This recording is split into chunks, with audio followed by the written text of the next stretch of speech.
মোৰ লগত চবৰে ভাল তেওঁ কোৱা বুলি মই কোৱা নাই আৰু মই কাৰো নামো লুকোৱা নাই আপোনালোকে নিজে কৰিব আগতে পিছে কেতিয়াও সদায়তো বিজেপিকে সহায় কৰে এইবাৰ নিজে উঠিছে যেতিয়া নিজৰ ভোটটো নিজে ল'ব আৰু ভূপেন বৰাই এটা কথা কৈছিলে যে হিমন্ত বিশ্ব শৰ্মাৰ নাৰ ছিঙিছে 19 তাৰিখৰ পিছত আৰু ছিঙি যাব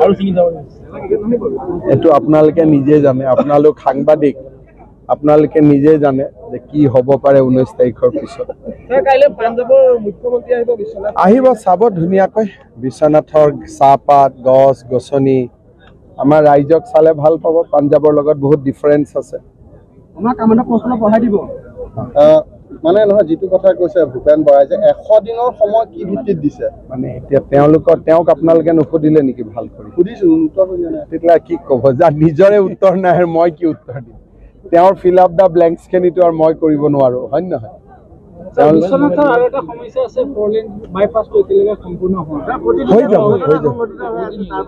এনেই 4 লেনৰ বাইপাছটো হৈ যাব কাম চলি আছে মই যিমান পাৰো সোনকালে কৰাই দিম ৰোপৱেৰ টেণ্ডাৰো হৈ গ'ল আৰ্কিঅলজিৰ পৰা ক্লিয়াৰেন্সো আহিলে এতিয়া যি কণ্ট্ৰেক্টৰো এল'ট হৈ গ'ল 26ৰ আগতে ৰোপৱে হৈ যাব 200 বেডখন মুকলি নকৰোঁ আৰু একেলগে মেডিকেলখন কৰি দিম আৰু সেইখন মেডিকেলৰে পাৰ্ট হ'ব 26 চনৰ আগতে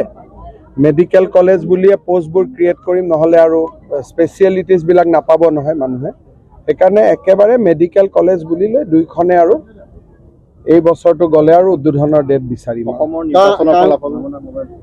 13তো আছোৱেই 14 হোৱাৰ চেষ্টা কা আন্দোলনৰ শ্বহীদৰ এটা দায়িত্ব কোনো নোলোৱা হৈছে এতিয়া কা আন্দোলন হ'ল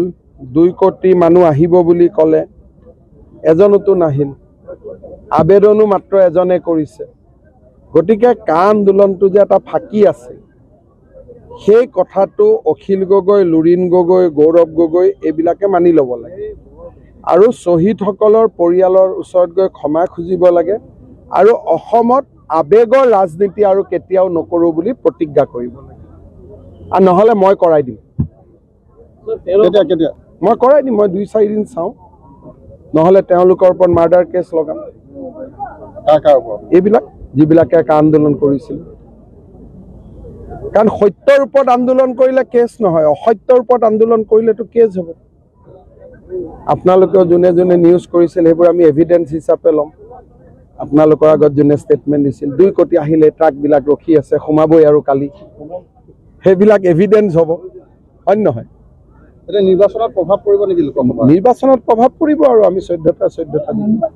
13টাতো জিকিমেই 14ৰ চেষ্টা যোৰহাটত পৰিব নে নপৰে 13টাত যোৰহাট আছে নাই আপোনালোকে উলিয়াব